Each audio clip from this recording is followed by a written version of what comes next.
Protection from what? From you, Mark. So I finished Invincible Season 3, spoilers in this video, and I kind of want to start off with this. I don't know what it is, but I kind of love Conquest. See, to me, there is no greater pleasure than feeling the warmth of my fists drenched in blood. And I really, really hope that he comes back in some way, shape, or form in the future, because there's something about that kind of archetype of these giant warmongering unbeatable threats that take everything out of the main character that I just am always gravitated towards for some reason. I think about Thorkel in Vinland Saga or Toguro in Yu Yu Hakusho. There's just something about that archetype. Almost every character in Fist of the North Star. But anyways, Conquest is that guy for Invincible, and he just kind of shows up and wreaks a bunch of havoc. And I know I'm a little bit late to the game, and everybody was talking about this finale a week or so ago, but after just watching it, it really does feel like they took 90% of their season 3 budget and threw it into this season finale episode, and it paid off. This fight sequence, the choreography was great. The action was intense. I really did feel for these characters when Oliver got grabbed and Conquest was stretching him over his head. The way this show depicts violence and killing off characters, it really does make you feel like anybody could go at any time. And think about Robert Kirkman, who obviously made The Walking Dead. The shows have a similar vibe where anybody really can go, and it adds to the intensity of these moments. Mark, of course, putting everything into this battle to try to do something against Conquest, and then the scene where Adam Eve gets wrecked, and I honestly thought maybe she was going out too, and I'm kind of curious about what they're going to do with her moving forward as well. But there were so many moments, and I know that there were some moments in the fight that kind of replicated the Mark and Omni-Man fight from the first season of him throwing him through a bunch of people. And I wouldn't say that it's just like recycling what they've done before. It was kind of like seeing the difference of where Mark was during the first time that happened as opposed to now. And although I don't think this fight had the same kind of emotional intensity, because obviously the first season, which I'll talk about that in a second, but the first season had way more emotional weight because obviously Mark is fighting his own father. Conquest is just sort of this like massive warmonger that comes out of nowhere. So it's a little bit different. There's not as much tension there when it comes to their history together, but I think when it comes to Mark now being pretty much the sole defender of this planet because anybody else taking on a Viltrumite is just not going to happen. Whereas Mark was so in over his head and inexperienced the first time, this time it feels like he has much more of a chance, or that he's at least on a level to face a character like this. There was that female Viltrumite in season 2. I don't remember her name, but he didn't fare very well against her either. But now this is like the third visitor, right? So he's got a little bit more experience under his belt. He knows the stakes of what's happening and doing his best to try to keep himself alive, try to slow Conquest down at any point in time that he can to just catch his breath. And then also seeing both his brother and his girlfriend in danger at different points during the fight, leading to the finale of just him headbutting the shit out of Conquest. Really great, really intense episode. Definitely had a lot of fun watching it. Was definitely on the edge of my seat during that battle in particular. And there's a lot of questions about where the season leaves off, because I honestly did think Conquest was dead. And then you see Cecil having him wanting to interrogate him and question him, which I respect the play, but it's not gonna. I mean, there's no world where that ends up working out well. At least I don't think so. I have not read the comics, but it just seems like this is a bad idea. You probably should have just burned the body. But I can at least understand why he would want to get information out of him, because like what other opportunity are they going to have? So, you know, there's a little bit of confliction there, and I do like that it's not necessarily black and white, even though I would say it probably leans way more towards being a really dumb idea. I can at least understand where he's coming from, especially with his arc throughout the season, which I thought they did a lot of really great stuff with Cecil. He's actually becoming one of my favorite characters. But let me step away from the season finale just because it's the most fresh on my mind because I just watched it. Talk about the season as a whole. Now, I'm not like a huge Invincible fan. I think it's a really, really good show. I have not read the comics, but season 1 came out and it blew me away, as it did most people. I absolutely loved it. To me, that's still the peak of the series, and the battle between Mark and Omni-Man is still my favorite moment of the show. Season 2 came out, and it kind of lost me a little bit. I'm not going to lie. And I think the reason for it is mostly because there are so many characters that there's a lot of people to focus on, and a lot of people have individual storylines and arcs going on all simultaneously, and it's just a matter of what characters you vibe with. And I felt like season 2 took a little bit of a step away from, I guess, what I consider the overall storyline of Mark and the Viltrumites, and focused more on, you know, the Guardians of the Globe and all of those characters. And there's a lot of those characters that, although I may like them to some degree, I just don't love them. I don't love every character in this show. A lot of them I think are just kind of okay. And I also feel like the structure of the show sometimes can be a little all over the place. But I think, and correct me if I'm wrong, I think a lot of that probably has to do with the fact that it is adapted from a comic book, and singular issues of a comic can tell an entire mini story or mini arc, and then it moves on to something else, and then it will call back something that happened 12 issues ago. And in a comic book, I think that works a little bit better than in a series where sometimes it feels like we're funneling down, you know, a really great story, really great moment, and then all of a sudden we're sidetracked going into something completely different, and then we're brought back to the original thing, and then all of a sudden we go to somewhere else. And I don't know, I guess for me, the structure can sometimes feel a little cluttered or a little all over the place, just for me personally. For season 3, there was a lot of back and forth. I got the episode list pulled up to the side here, so let me try to remember through it. The first episode I thought was just kind of okay. The second one, though, dealing with Cecil's backstory, I thought that was really, really well done, as well as Cecil, you know, even though he respects Mark, there's still always this lingering thought in the back of his mind that someday he's going to become a threat, or could potentially be a threat, right?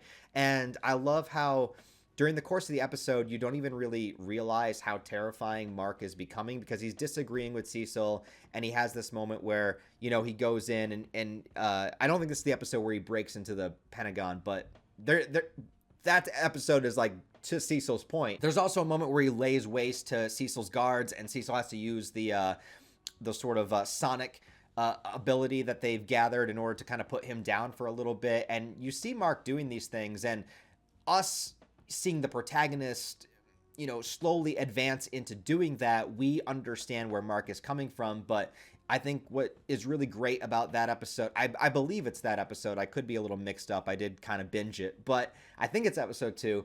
But what I love about it is once you take a step back and you look at things from not just Cecil's perspective, but just the perspective of being a regular citizen or a regular person, and look at what Mark is doing and how much he's going beyond what's legal, what's, you know, a normal person is able to get away with, and seeing what he's capable of, I think a lot of Cecil's decisions kind of make sense. And there's that great line about, you know, do we want to save the day or do we want to be the good guys? I could be paraphrasing there a little bit, but I like that that's sort of where his headspace is at. It's like, you know, he's the guy that has to make these really tough, terrible decisions oftentimes, and make people hate him for what he believes to be the greater good.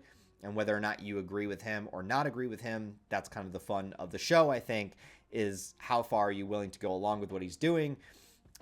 He does make some points, and like most things, there isn't really a black and white here. Invincible's the kind of show that takes the superhero tropes and flips them on their head into a world where we don't necessarily have just good guys and bad guys. We just have people making decisions, and depending on whose perspective that you're vibing with at the time, everybody has a point. Everybody makes sense to some degree. And that's what's kind of scary about it, when you have characters that can literally destroy skyscrapers in under a second. Now, the next episode, I think that's the one where Mark's younger brother, he's aging very quickly because of his alien DNA. So he's basically like a little kid now, and he wants to become a superhero like Mark, which is great, fun, and cute and everything. But also remember that he still has the strength of a Viltrumite, and when he takes out those two villains, it's a moment that I kind of liked in one respect, because they annoyed the crap out of me, so I was glad to see them gone.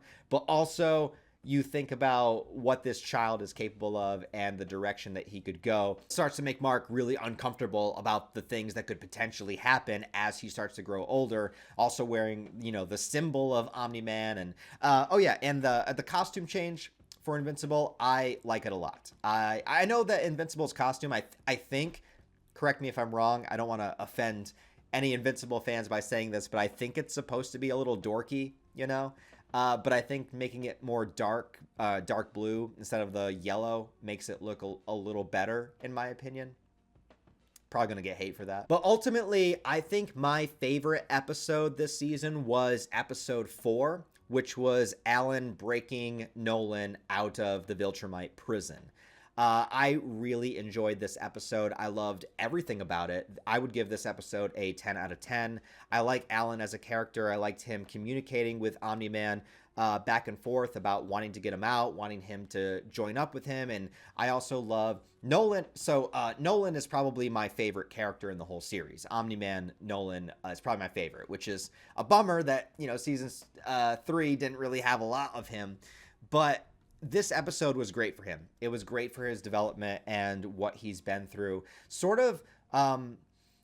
What's interesting about it to me is that even though he does recognize that he really does care about his family and he misses his wife and he has these feelings and emotions that he wasn't supposed to get while being on Earth, he recognizes that he does have them, but still so deeply instilled by his training and his programming is that he's accepting his fate of that, which I thought was really interesting, where it's like, yes, I feel this way, and I know that it's wrong, and I know that it's what's going to get me punished and executed, and I deserve to be punished and executed.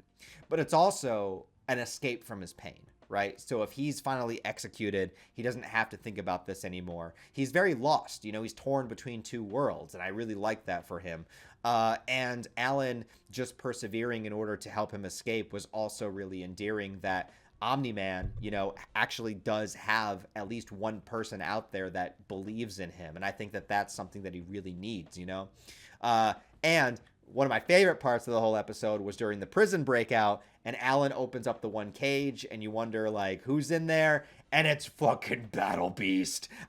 Similar to the archetype of why I loved Conquest, I love Battle Beast. I love his thirst for carnage. And just him laying waste to everybody in that prison was so great to see. And when Alan opens the door, I really like the moment where he's like, what does he say? He says, will there be Viltrumites? Alan's like, actually, there's 3. I need one of them alive, but feel free to kill the other 2. And Battle Beast is just like, let's fucking go. And that shift for Nolan too, where he doesn't want to lift a finger. He's not fighting back. He's letting himself get beat up. And then as soon as Alan comes in and starts getting the negative end of a Viltrumite beatdown, Nolan saves him, and it shows that he does have this potential. Now, this is where it gets a little bit conflicting, because you think about characters and how much bad can they really do and still be redeemed. I mean, you think about all the people that Nolan killed on Earth, so can he have this redemption arc, which I do think is where the series is leading.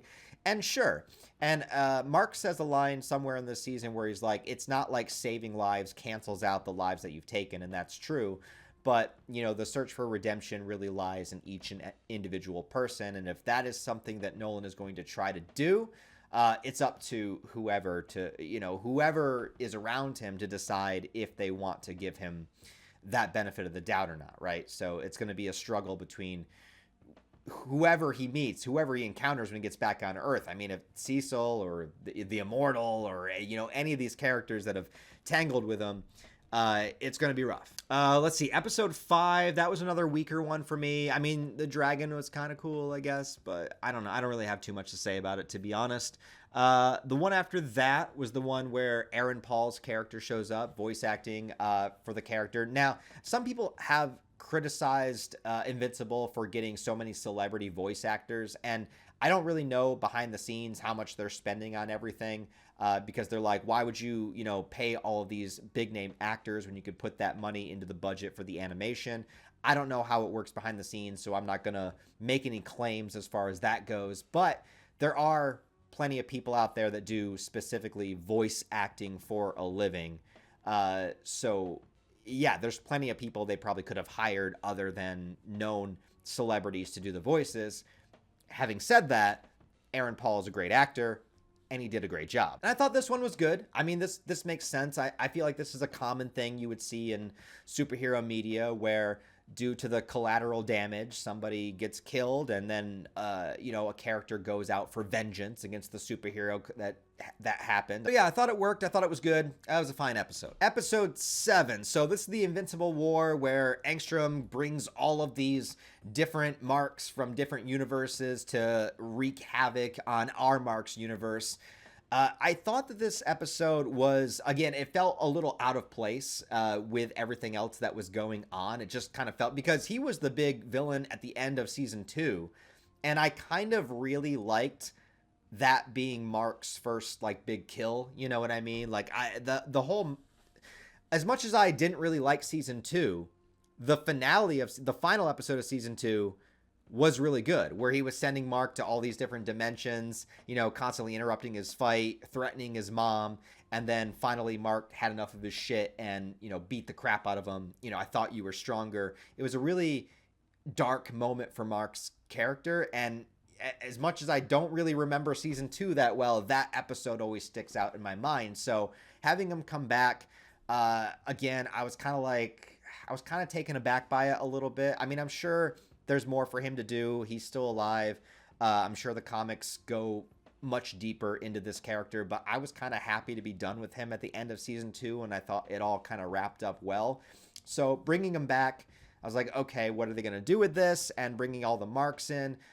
Really cool concept and idea. I like seeing all the variations and different costumes of the different Marks, but ultimately, I don't think I loved this episode as much as some people did. I heard people really talking about this episode, and I was kind of, I don't know, I wasn't as drawn into it as I wanted to be, I guess, if that makes sense. There's still really good stuff in it, but overall, it felt very, very random to me. Then, of course, episode 8 that I talked about at the beginning of this video, because it was the freshest in my mind, and I just needed to talk about Conquest.